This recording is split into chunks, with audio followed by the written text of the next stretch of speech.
যে আপনি অনেক কিছু পছন্দ করেন না, আবার তারা কিছু করলে আপনি ট্রানজিট ছিল, আমাদের যে ট্রানজিট ছিল এয়ার ট্রানজিট, সেটা ভারত বাতিল করে দিচ্ছে। এই আমাদের নানান কথাবার্তার কারণে পুশ ব্যাক করছে। ওখানে কিছু লোক আছে যারা বাংলাদেশ থেকে গিয়েছে বলে তারা দাবি করে। এখন পর্যন্ত যাদেরকে পুশ ব্যাক করা হয়েছে, আমাদের গভর্নমেন্ট কি প্রমাণ করতে পারছে যে একটা লোক ভারতীয় তাকে পুশ করা হয়েছে? বলেনি তো। যতজন জানে, এটা 100 জন, 500 জন, 1000 জন, যাই হোক, তারা তো বাংলাদেশি হিসেবে তাদেরকে পাঠিয়ে দিয়েছে। আমাদের গভর্নমেন্ট তো এখন পর্যন্ত একটা মানুষকে বলেনি যে এটা ভারতীয় লোক, তারা জোর করে পুশ ব্যাক করেছে। তা এরকম অনেক বিষয় আছে, পানি চুক্তির বিষয় আছে, তিস্তা পানি চুক্তি আছে, নানান বিষয়ে আমাদের আলোচনা করতে হবে, আলোচনা করে একটা সমাধানে পৌঁছতে হবে। স্পেসিফিক ভাবে তো তেমন কোনো পরিবর্তন আমরা নজরে পড়ে না। একমাত্র ভারতের সাথে ওই যে চোখে চোখ রেখে কথা বলবো, এগুলো পলিটিক্যাল রিটোরিকের মতো, এগুলোকে ডিপ্লোম্যাটিক না। হ্যাঁ, 7 সিস্টার ক্ষতিগ্রস্ত হতে পারে এরকম একটা কথা যদি আপনি বলে নেন, এটা পরিবর্তন না, এটা ডিপ্লোম্যাটিকও না, এবং এটা বোকামি। আপনি যদি বলেন যে আরও কিছু বর্ডার ক্লিন, সেখানে যদি আপনি বলেন যে নো, এটা আমরা ওইভাবে দেখবো না, আর পিঠ ফিরিয়ে থাকবে না, মুখোমুখি হব, এগুলো একটা ফোর্সফুল স্টেটমেন্ট। এগুলো তো জনগণকে সন্তুষ্ট করা যাবে, বাট আপনি ডিপ্লোম্যাটিক রিলেশনটাকে আপনি যে রিচ করতে চান, ওটা হয় না। ভারতের ব্যাপারে অবশ্যই অভিযোগ আছে, তারা আমাদের সাথে দাদাগিরি করে, অনেক অভিযোগ, দাদাগিরির প্রমাণও দিতে হবে আমাদেরকে, যে আর কোথায় কোথায় দাদাগিরি করছে। ভারতের সাথে নাকি আমাদের অনেকগুলো গোপন চুক্তি আছে, 100টার বেশি, 5-7টা তো গোপন চুক্তি আছে, যে কি 72 মুজিব ইন্দ্রা, এগুলো তো এখন ভারতের ওয়েবসাইটে আছে, আমরা তো ওয়েবসাইটেও দিই না। তো এগুলো পড়ে তো আমি একদম খুব ভালোভাবে পড়েছি, আমি কোথাও গোলামি চুক্তি থেকে দিই। মানে তো এখন গভর্নমেন্ট তো বলেছে, এবং সব গভর্নমেন্টই বলে, 75-এ বঙ্গবন্ধুকে খুন করার, হত্যা করার এটা একটা কারণ ছিল যে আমরা গোলামির চুক্তি করেছে। এরপরে তো 50 বছর অতিক্রম হয়ে যাচ্ছে না, আমরা তো এখন পর্যন্ত কোনো গোলামির চুক্তি বের করলাম না, বাতিলও করলাম না। এই সব জিনিস নিয়ে ভারত আমাদের নিকট প্রতিবেশী। আপনি চীনের সাথে কি সম্পর্ক উন্নত, খুব ভালো কথা, আমেরিকার সাথে করেন, আপনি পারলে ফ্রান্সের সাথে করেন, রাফায়েল কিনেন, দরকার হলে পারমাণবিক বোমা কিনেন, অসুবিধা নেই। কেউ বলেন এরকম যে পাকিস্তানের কাছে যে আমরা 4 বিলিয়ন বা 6 বিলিয়ন অর্থ পাই, যে মুক্তিযুদ্ধের সময়কার পাওনা, ওইটা দিয়ে আমরা পাকিস্তানের কয়েকটা নিউক্লিয়ার উইপনে বাংলাদেশে রাখতে পারি কিনা, এরকম আজগুবি সব কথাবার্তা বলা হয়। এগুলো দিয়ে আপনার বিদেশ নীতির কোনো বড় উন্নতি হবে আমি মনে করি না। আপনাকে বিদেশ নীতিটা আপনাদের, হ্যাঁ, আমরা একটা স্বাধীন রাষ্ট্র, আমরা আমাদের বিদেশ নীতি সকলের সাথে বন্ধুত্ব, যেটা আগে আছে, সকলের সাথে বন্ধুত্ব, কারোর সাথে শত্রুতা নয়, সেটাই আমি অনুসরণ করতে চাই। এবং এটা অনুসরণ করার জন্য আমাদেরকে অনেক কেয়ারফুলি এটাকে দেখতে হবে, যে আমরা কেয়ারফুলি কতটা কাজ করতেছি। এবং ভারতের সাথে আমাদের যে উন্মুক্ত বর্ডার আছে, ওরা কাঁটাতারে বেড়া দেয়, আমরা তো কাঁটাতারে বেড়া দিই না, ওরা দেয়। আপনি বলেন যে ভারত থেকে অনুপ্রবেশ হয়, ভারত থেকে আপনার কি চোরাকার বেরিয়ে হয়, তো ওরা কাঁটাতারে বেড়া দিলে আমরা কিন্তু ওটা ভালোভাবে নিই না, তাই না? কেন নিই না? কারণ যে আমরা কাঁটাতারে বেড়াটা পছন্দ করি না, আমরা যাওয়া আসাটা পছন্দ করি।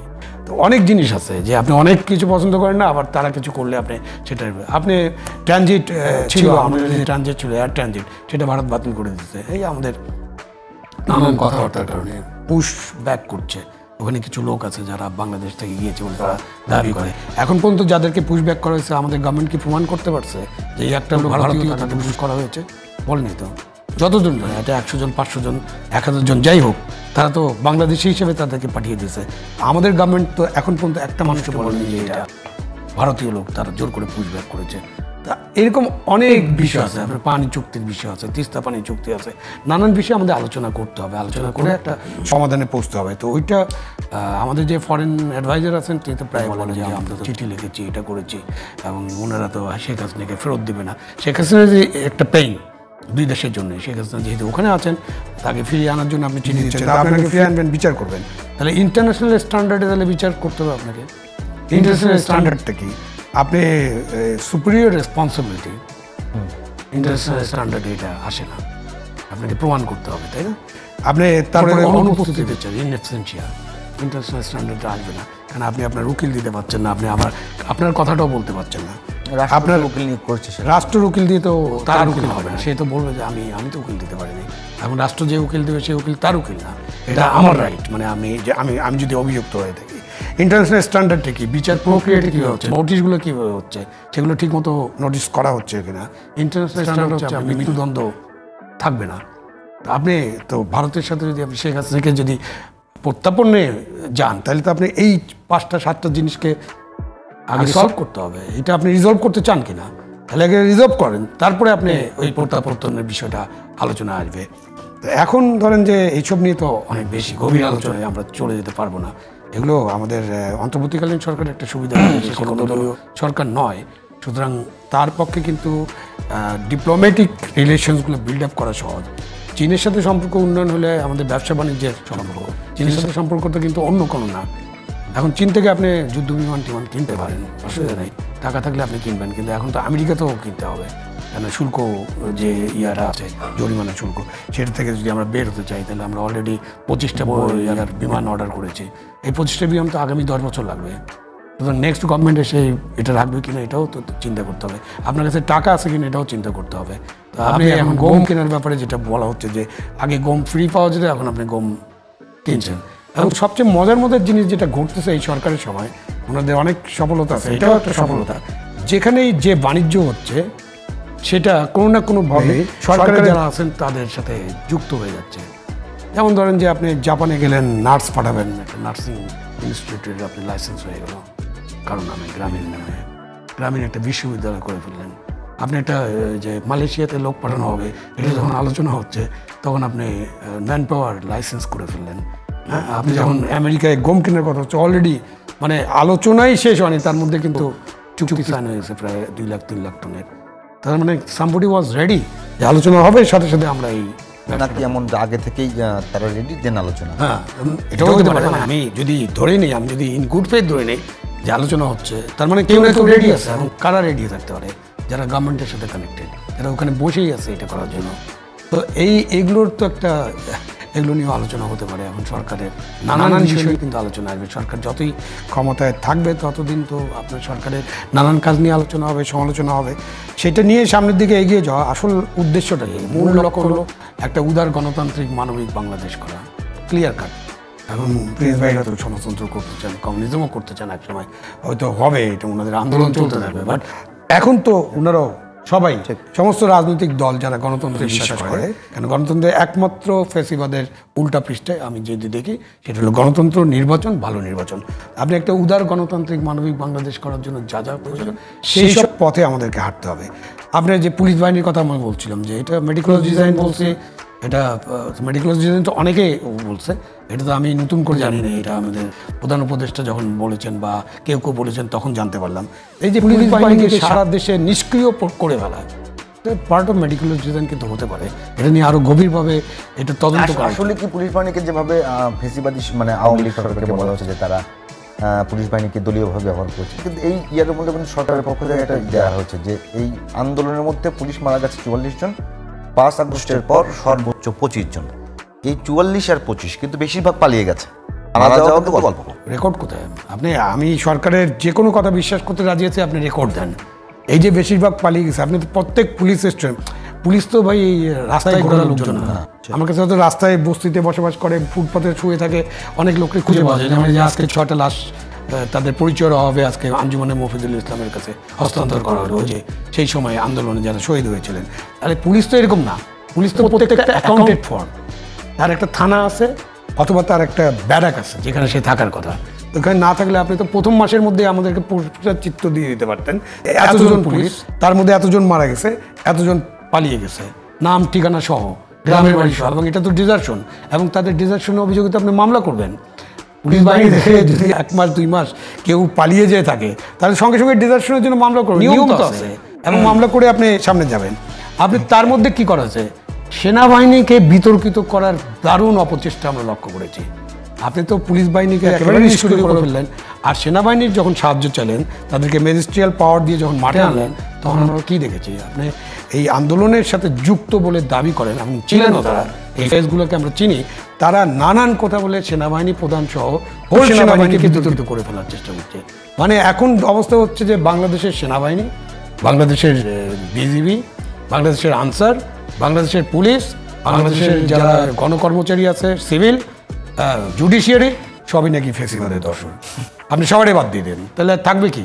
আপনি তাহলে কাকে নিয়ে দেশ পরিচালনা করবেন? এটা তো হইতেই পারে না। আপনি যদি একটা সাধারণ হিসাব করেন, আমি এখানে আসলে সিভিল সার্ভেন্ট এবং আমাদের এই সেনাবাহিনী পুলিশ বাহিনীতে যারা চাকরি করে তাদের কথা বলার তো কোনো লোক নাই। আপনি একটা সাধারণ হিসাব করেন যে একটা ছেলে যদি 22 বছর 24 বছরে জয়েন করে সে কমপক্ষে 30 থেকে 35 বছর চাকরি করে। এই 35 বছর আপনি ব্যাক ক্যালকুলেশন তো করেন, 25 বছর যদি চলে যায় তাহলে 1994-95 সালে চাকরি পেয়েছে তারাও তো এখনো গণকর্মচারী আছে। 2001 থেকে 6 এর মধ্যে যারা চাকরি পেয়েছে তারাও গণকর্মচারী, সবাই ফেসিবাদের দোষর।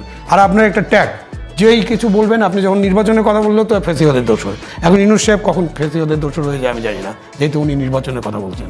বাট জুলাই ঘোষণা একটা অপূর্ণাঙ্গ ঘোষণা, এর মধ্যে অনেক ইতিহাস বিকৃতি আছে। এনসিপি মনে করে এটা অপূর্ণাঙ্গ, জামাত মনে করে অপূর্ণাঙ্গ, বিএনপি এখনো মনে করে কিনা আমি জানি না।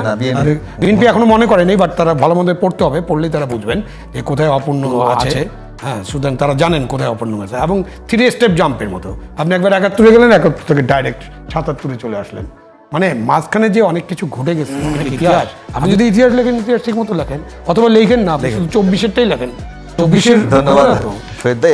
একেবারে প্রিন্স ভাই, শেষ 2 মিনিট আপনার একেবারে বলবেন যে বিষয়গুলো নিয়ে আসলে যে সরকার যে বিচার কার্য শুরু করেছে সেটা নিয়ে তারা বলছে, আমাদের কিন্তু বলছে যে সেইটা করতে গেলে যে আন্তর্জাতিক মানদণ্ড রক্ষা করার কথা, সেই জায়গাটাতে কি ঘাটতি আছে বলে আপনি মনে করেন? না, এটা তো যেহেতু আলম ভাই তো কি বলে সরকারে ছিলেন, এ ব্যাপারে উনি অভিজ্ঞ। আমার বিবেচনায় আমি শুধু পলিটিক্যাল এই কথাটা বলতে চাই, আমরা এই হত্যা যে যজ্ঞ হয়েছে তার সাথে প্রকৃত যারা জড়িত এবং নেপথ্যে না তাদের বিচার চাই, কিন্তু বিচারটা এমনভাবে করা দরকার যাতে এটা প্রশ্নবিদ্ধ না হয়। কারণ আপনি দেখলেন না কি বলবেন এই বিচার বিভাগ, যে এর আগে যুদ্ধাপরাধীদের বিচার হলো আগে, তারপরে সে বেকসুর খালাস পেয়ে গেল, আপনি কি উত্তর আছে? আপনাকে বিবেচনা এই জন্য উনি গেলে কতগুলো ইন্টারন্যাশনাল স্ট্যান্ডার্ড না, সেখানে বলেছে যে মৃত্যুদণ্ড যাতে না হয়, ইন্টারন্যাশনাল স্ট্যান্ডার্ড নেই। না না, কিন্তু আপনারা তো মৃত্যুদণ্ডের জন্য আন্দোলনও করেছেন। সেটা আমি আলোচনার মধ্যে ঢুকেছি, কিন্তু আমি বলছি যে ধরুন একটা আলোচনায় কারোর মৃত্যুদণ্ড হলো, মৃত্যুদণ্ড তো এই অর্থে যে একটা সোসাইটির সর্বোচ্চ শাস্তি, যা সর্বোচ্চ শাস্তি আমাদের দেশে এখনো আছে, তাই যদি সর্বোচ্চ শাস্তি মৃত্যুদণ্ড আমাদের এই সমাজে আমরা না করে দিই তখন তো আর এটা হবে না, সেটা না। আমি বলছি যে ধরেন একটা বিচার হইলো, একটা কোর্ট করলো, কিন্তু পরে এসে আচ্ছা সেখানে তো কমাইতে পারে, আমি সাধারণ মানুষের ভাষা বলছি, কিন্তু বেকসুর খালাস তার মানে মনে হলো যেন এইটা যেন ফুললি কোনো একটা ছিল। আমি যদি এই রকমের যাতে না হয় সেটা আমাদের প্রত্যাশা থাকবে, এর জন্য যে গ্যাপ আছে সেটা পূরণ করাও। কিন্তু আমি এই কথা বলে শেষ করতে চাই, এত সবের পরেও আছে যেহেতু নির্বাচনে একটা সম্ভাবনার জায়গা এবং গেছে, কোনোভাবে যাতে এটা প্রশ্নবিদ্ধ না হয়, কোনোভাবে যাতে এটাকে দেরি না হয়, সেই পথরেখা যদি আমরা ঠিক মতো না করতে পারি তাহলে কিন্তু ওই যে আজকেই এটা কথায় কথায় হঠাৎ করে মুখ বেরিয়ে গেছে 16 আনা মিশে, এইরকম জায়গায় যেন না হয়। ধন্যবাদ। এই যে এত রক্ত দেয়, এত আহত এবং এত মানুষের সংগ্রাম, সেটাও কিন্তু নানা কারণে প্রশ্নবিদ্ধ হয়ে থাকে। ধন্যবাদ জনাব আবু আলম শহীদ খান, ধন্যবাদ রুইন হোসেন প্রিন্স। দর্শক, আজ এখানেই শেষ করছি সোনালী লাইভ ইন্স্যুরেন্স সংবাদ সংলাপ। আশা করছি আগামীকাল অন্য কোনো বিষয় নিয়ে আপনাদের সঙ্গে কথা হবে। সে পর্যন্ত সবাই ভালো থাকুন, সুস্থ থাকুন। খোদা হাফেজ।